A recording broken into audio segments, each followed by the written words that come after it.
Medicine with doctor Anton YouTube channel එක සම්බන්ධ වෙච්ච ඔගොල්ලෝ හැමෝම ඊටාම සාදරයෙන් ආදරෙන් පිළිගන්නවා. අද අපි කතා කරන්න යන්නේ හරිම වැදගත් මාතෘකාවක් ගැන. ඕගොල්ලෝ සමහරලාට දැකලා ඇති. එහෙම නැත්නම් ඕගොල්ලන්ට මේ අත්දැකීම ඇති. ඕගොල්ලෝ කොණ්ඩේ කපන්න ගියාම කොණ්ඩේ කපලා ඉවර වෙලා බෙල්ලට මසාජ් එකක් දෙන අවස්ථාව.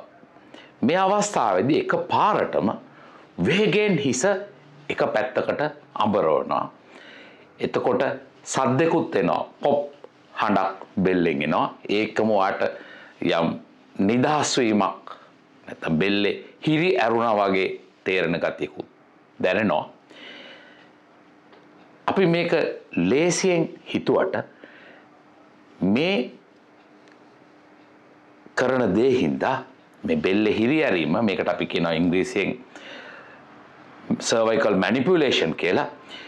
මේකත් එක්ක බැඳිච්ච මාරාන්තික තත්ත්ව කිහිපයක් තියෙනවා. අද අපි කතා කරන්න යන්නේ මේ පිළිබඳව. එහෙනම් රැඳී ඉන්න අපි සමග ඉතිරි විනාඩි කිහිපය අපි කතා කරමු මේ බෙල්ල හිරි අරගන්න ගිහිල්ලා ජීවිතේටත් සමුදෙන්න වෙන්න පුළුවන්ද කියන එක ගැන. මම විකලාංග ශල්‍ය වෛද්‍ය ඇන්ටන් ප්‍රියන්ත වර්ණකුල සූරිය. අපි මුලින්ම කතා කරන්න යන්නේ මොකද්ද මේ හිරි කැඩීම කියන්නේ කියලා. ඕගොල්ලන්ට ගොඩක් වෙලාවට අත්දැකීම ඇති අතේ හරි කකුලේ හරි අපි හන්දි මෙහෙම නම්මුවම පොප් කියලා සද්දයක් එනවා. මේ විදිහට. මේ දේම තමා බෙල්ලේ මේ හිරි ඇරීමේදී සිද්ධ වෙන්නේ. මේක සිද්ධ වෙන්නේ මේ හන්දියක් ඇතුලේ කුඩා තරල ප්‍රමාණයක් තියෙනවා. අපි හන්දියේ එක විදිහකට එක පාරට නමද්දී මේ තරලයේ ඇතුලේ වායු බුබුලු ඇති වෙනවා. මේ වායු බුබුලු බිඳී යන සද්දේ තමයි මේ ක්‍රැකින් සවුන්ඩ් එකක් හැටියට එහෙම නැත්නම් පොපින් සවුන්ඩ් එකක් හැටියට අපිට ඇහෙන්නේ. දැන් සමහර අය හිතනවා මේ අතේ මේ විදිහට හිරි කැඩීම නැත්නම් පාදයේ හිරි කැඩීම ඉඳ ලොකු ප්‍රශ්න ඇති වෙන්න පුළුවන් කියලා. ඇත්තටම වෛද්‍ය විද්‍යාවේදී නම් එහෙම ඒකයත් එක්ක ලොකු ප්‍රශ්නයක් රෝගයක් ඇති වෙනවා කියලා තාම හරියටම නිශ්චය කරලා හොයාගන්න නැහැ. නමුත් අද අපේ මේ කන්සර්න් එක තියෙන්නේ අපි බෙල්ලේ හිරි ඇරීම පිළිබඳව. මේකෙදි නම් විවිධාකාර ප්‍රශ්න ගැටලු ඇති වෙනවා කියලා වෛද්‍ය විද්‍යාත්මකව සොයාගෙන තියෙනවා. දැන් මේ බෙල්ලේ හිරි අරින්න නැත්නම් හිරි කඩන්න එහෙම නැත්නම් neck cracking කියන එක කරන විවිධ පුද්ගලයෝ ඉන්නවා. මේ සඳහා occupational therapistලා මේක කරනවා සමහර වෙලාවට. යම් විට physiotherapist කෙනෙක් මේක කරන්න පුළුවන්. නමුත් විශේෂයෙන්ම මේ දේ කරන්නේ chiropractor කියන අය. මේගොල්ලොත් බටහිර වෛද්‍ය විද්‍යාව වගේම ඒ අස්ථි සංධි පිළිබඳව වසර ගණනාවක් අධ්‍යයනය කරලා ඒ manipulation therapy ගැන වෙනම අධ්‍යයනය කරලා ඒ බෙල්ලේ කොන්දේ අත්පාවල තියෙන විවිධ රෝගාබාධ වලට ප්‍රතිකාර කරන අය ලංකාවේ නම් එහෙම ලියාපදිංචි වෙච්ච අය එච්චරම හොයාගන්න නැහැ. නමුත් ලෝකේ වෙන රටවල විශේෂයෙන්ම ඇමරිකාව වගේ රටවල මේ chiropractorsලා ඉන්නවා. මේගොල්ලෝ තමයි මේ spine manipulation කරන්නේ. ඊළඟට දැන් මේ ලංකාව, ඉන්දියාව මේ වගේ මේ ආසියාතික රටවල අපි කොණ්ඩේ කපන්න ගියාම බාබ කෙනෙක් හම්බ වෙන්න හරි එහෙම නැත්නම් මේ හෙයාර් ඩ්‍රෙසර් කෙනෙක් හම්බ වෙන්න ගියාම මේ කොණ්ඩේ කපලා ඉවර වෙලා මසාජ් එකක් දෙනවා. මේ මසාජ් එකෙත් එක අංගයක් හැටියට මේ බෙල්ලේ හිරි කැඩීම සිද්ධ කරනවා. සමහර වෙලාවට මේක ඔබගෙන් අහලා කරනවා. සමහර ලාවට අහන්නෙම නැතුව මටත් අත්දැකීම් තියෙනවා. මේ කොණ්ඩේ කපලා ඉවරලා මසාජ් එකක් දෙන්නද කියපුවම හා කියනවා. එක පාටම බෙල්ල අඹරනවා. ඉතින් මේක තමයි භයානක දේ ගැබ් වෙලා තියෙන්නේ. මොකද අද විවිධ පරීක්ෂණ වලින් හොයාගෙන තියෙනවා මේ වෛද්‍ය විද්‍යාත්මක පුහුණුවක් ලැබපු මේ ඇඟේ අස්ථි සංදි ගැන හොඳ දැනීමක් තියෙන ෆිසියෝതെරපිස්ලා හරි කයිරොප්‍රැක්ටර්ස්ලා හරි මගින් උනත් මේ බෙල්ල මැනිපියුලේට් කරන්න ගියපුවම බෙල්ල හිරිවාතය අරින්න ගියපුවම විවිධාකාර සංකූලතා ඇති වෙනවා කියලා. ඒ පැත්ත බලපුවම මේ බෙල්ලේ සැකස් වෙලා තියෙන පිළිවෙල, ඒ පිළිබඳ තියෙන කාය විච්ඡේද විද්‍යාව, ඒ පිළිබඳ තියෙන ෆිසියොලොජි, එහෙම දේවල් ගැන දැනීමක් නැති කෙනෙක් මේක කරපුවම මේක එක ලොකු සංකූලතා ඇති වෙන්න පුළුවන් කියන එක අරුමයක් නෙවෙයි.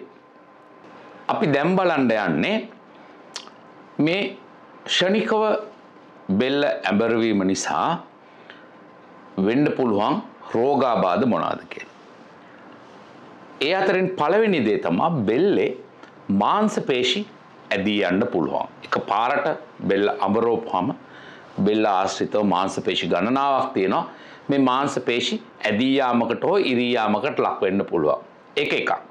අනිත් එක තමයි බෙල්ල ආශ්‍රිතව තියෙන කොඳු ඇට අතර තියෙන ඩිස්ක් කියලා අපි කියනවා අන්තර්කශේරුක මඩල.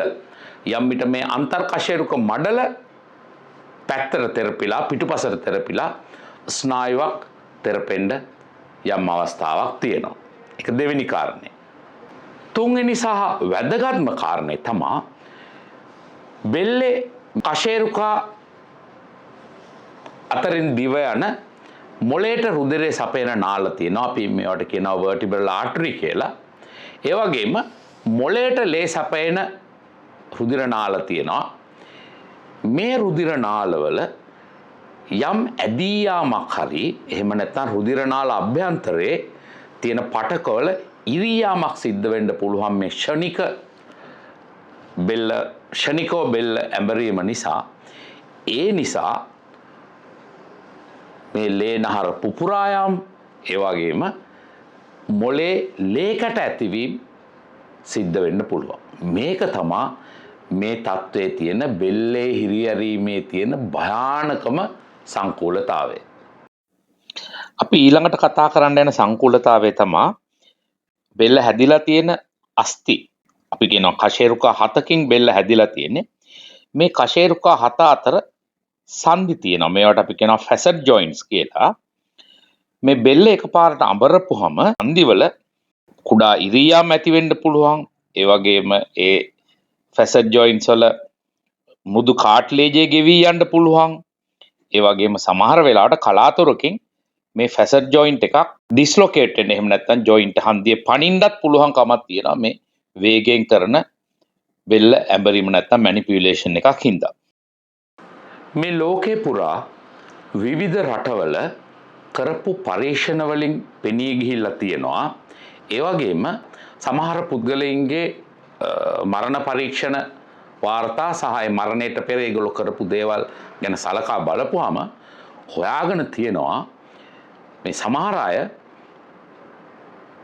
බෙල්ලේ මැනිපියුලේෂන් එකක් කරලා එතනින් පස්සේ දවසකට දෙකකට පස්සේ මේ විදිහට ලේන හරි ඉරියාම හරි මොළේ ලේ කැට ඇතිවීම හරි සිද්ධ වෙලා තියෙනවා කියන එක.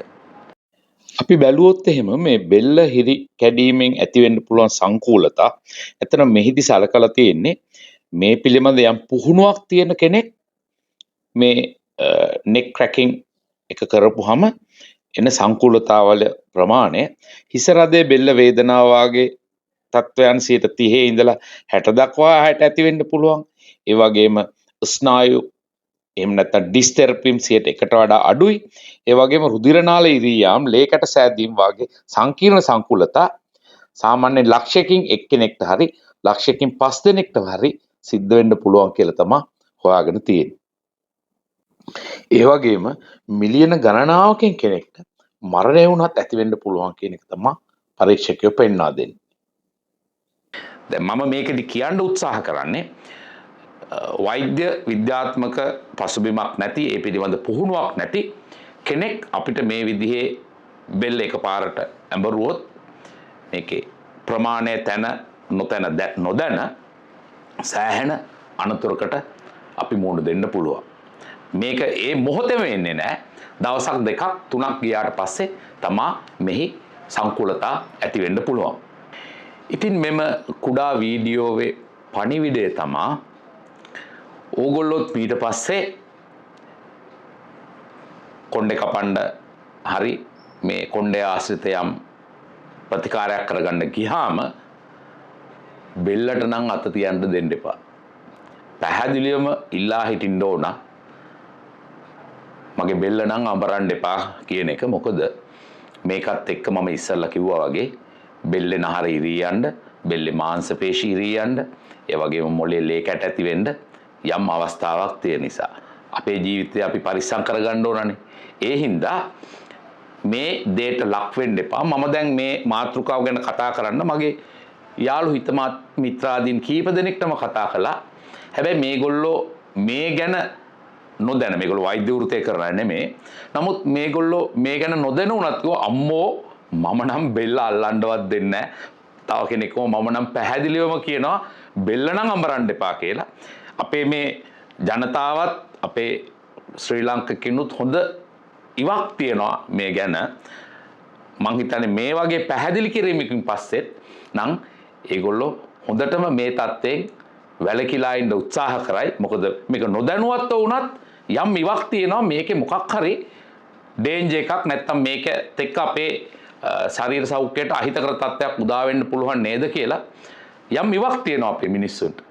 නමුත් මේ වාගේ පැහැදිලි කිරීමකින් පස්සේ මම හිතන්නේ ඕගොල්ලෝ වඩාත් පරිස්සම් වෙයි. ඇත්තටම පරිස්සම් වෙන්න ඕන.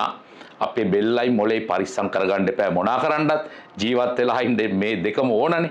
ඒ හින්දා මේ කුඩා වීඩියෝ පණිවිඩය තමයි මීට පස්සේ ඕගොල්ලෝ මේ කොණ්ඩේ කපන්න ගියාම බෙල්ල අඹරන්න නම් ඉඩ දෙන්න එපා. ඒක ජීවිතේ නැති වෙලා කෙරවල වෙන්න පුළුවන් බව හොඳට මතක තියාගෙන ඉන්න. එහෙනම් අපිත් එක්ක සම්බන්ධ වෙලා හිටපු ඔයගොල්ලෝ හැමෝටම ඉතා ස්තුතිවන්ත වෙනවා. මම විකලාංග ශල්‍ය වෛද්‍ය ඇන්ටන් ප්‍රියන්ත වර්ණකුල සූරිය. ඔයගොල්ලෝ තාම අපේ මේ YouTube channel එක subscribe කරලා නැත්නම් මේක subscribe කරන්න, like කරන්න, share කරන්න, පහළ තියෙන bell icon එක ඔබන්න. එහෙම කෙරුවොත් තමයි අලුත් වීඩියෝ එකක් දාපුවම ඔයගොල්ලන්ට ඒක නරඹන්න පුළුවන්. මම නවතිනවා. ඔබට සුබ දවසක්.